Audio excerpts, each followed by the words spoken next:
Pemirsa, senang berjumpa lagi dalam special interview. Topik kali ini tentang bansos corona. Apakah tepat sasaran? Mengapa masih terjadi keluhan tentang koordinasi di lapangan? Dan apakah pemerintah akan memperluas dan memperpanjang bantuan corona mengingat skala corona yang masif? Mari kita tanyakan langsung kepada Menteri Sosial Juliari Batubara. Pak Jul, terima kasih atas kesempatannya. Terima kasih, sama-sama senang bisa di sini. Ya. Pak Jul, ini 13 April lalu Presiden minta agar bansos ini segera disalurkan karena jangan hanya ngomong tapi praktek di lapangan ini belum turun nih. Ini sudah hampir 2 minggu, gimana penyalurannya di lapangan, Pak? Jadi begini, pada saat beliau sampaikan itu tanggal 13, saya memang minta waktu karena begini, ini tidak semudah orang bayangkan. Saya paham bahwa rakyat ekspektasinya kan tinggi ya, tapi kita juga tentu harus mempersiapkannya dengan matang agar tidak kacau balau di lapangannya. Artinya nanti kalau cepat ternyata kacau balau kan juga nanti tidak ada yang mau seperti itu. Makanya sebenarnya mulainya itu tanggal 20 April ya, tanggal 20 April bertahap untuk yang Jakarta sembako. Nah sebelumnya mungkin saya perlu jelaskan sedikit Bung Claudius. Jadi sebenarnya program bansos yang kita lakukan berhubungan dengan pandemi COVID-19 ini kita bagi dua.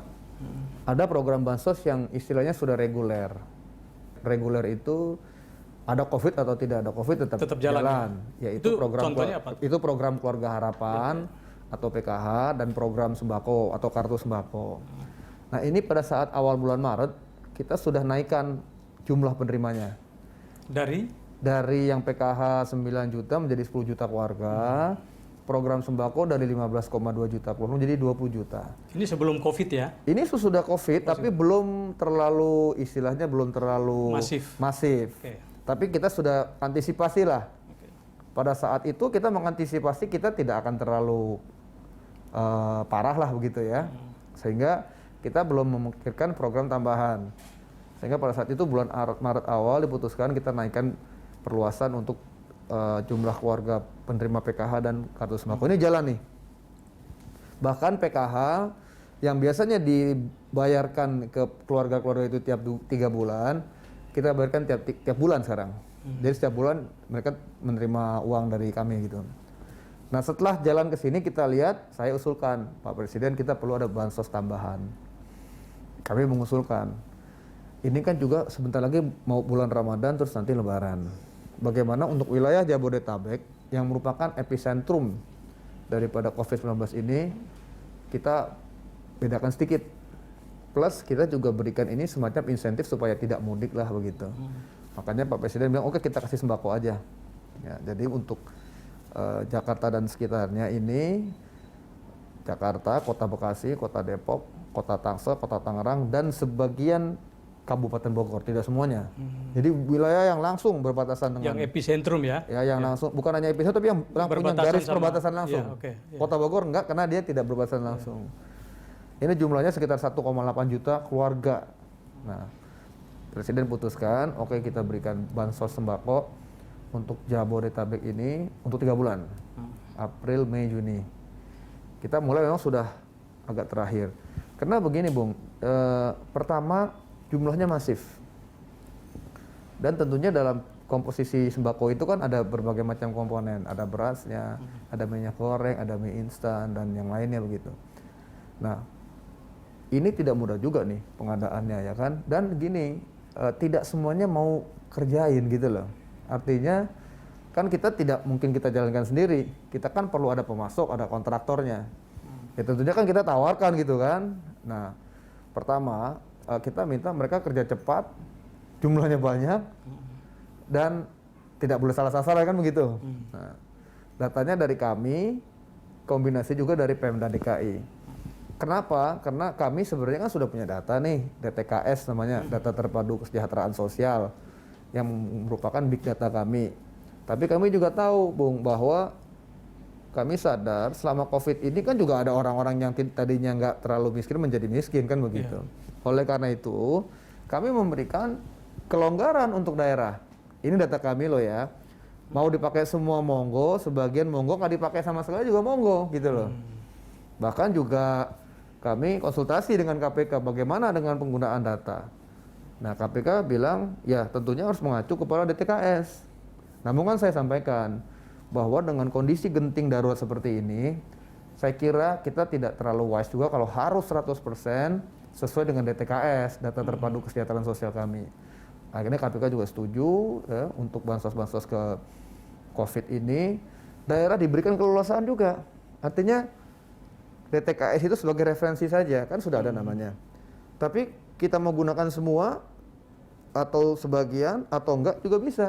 Yang penting didata oleh daerah, dikumpulkan, by name, by address, dan NIK. Saya tetap minta dan NIK.